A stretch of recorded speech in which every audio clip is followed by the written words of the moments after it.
Assalamualaikum warahmatullahi wabarakatuh.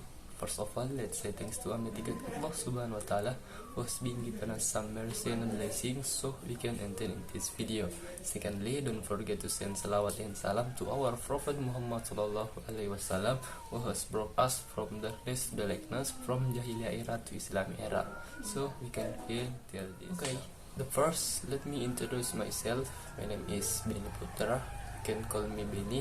I am second semester in University Muhammadiyah Sedana Rapat.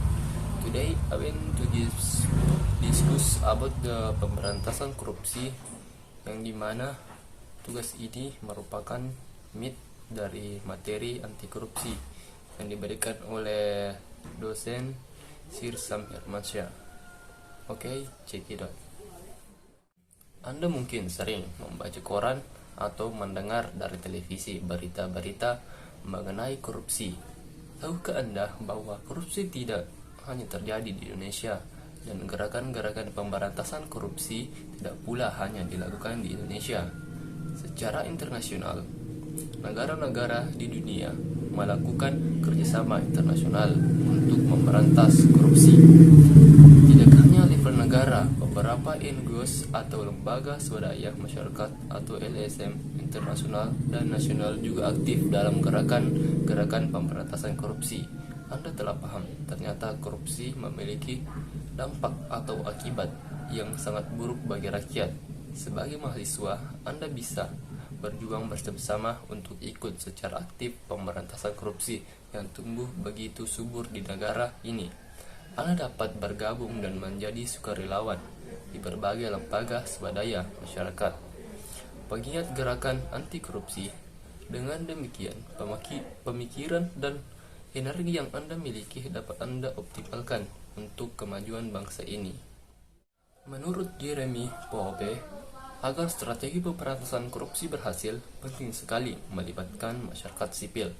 Upaya apapun yang dilakukan untuk mengembangkan strategi anti korupsi tanpa melibatkan masyarakat sipil akan sia-sia, karena umumnya negara yang peran masyarakat sipilnya rendah, tingkat korupsinya akan tinggi. Ada berbagai macam gerakan atau kerjasama internasional untuk pemberantasan korupsi. Gerakan dan kerjasama ini dilakukan baik secara internasional melalui Perserikatan Bangsa-Bangsa, kerjasama antar negara, juga kerjasama oleh masyarakat sipil atau lembaga swadaya internasional. Sebagai lembaga pendidikan, universitas merupakan bagian dari masyarakat sipil yang memiliki peran strategis dalam mengupayakan pemberantasan korupsi. Ada beberapa isu penting yang masih menjadi kendala dalam pemberantasan korupsi di tingkat internasional. Isu tersebut misalnya mengenai pengembalian aset hasil tindak pidana korupsi, pertukaran tersangka, terdakwa, maupun narapidana tindak pidana korupsi dengan negara-negara lain. Juga kerjasama Interpol untuk melacak pelaku dan mutual illegal assistance di antara negara-negara.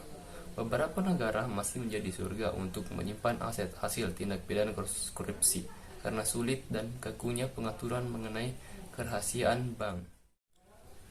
Maybe this is my close speaks. Thanks for attention and thanks for watching and goodbye.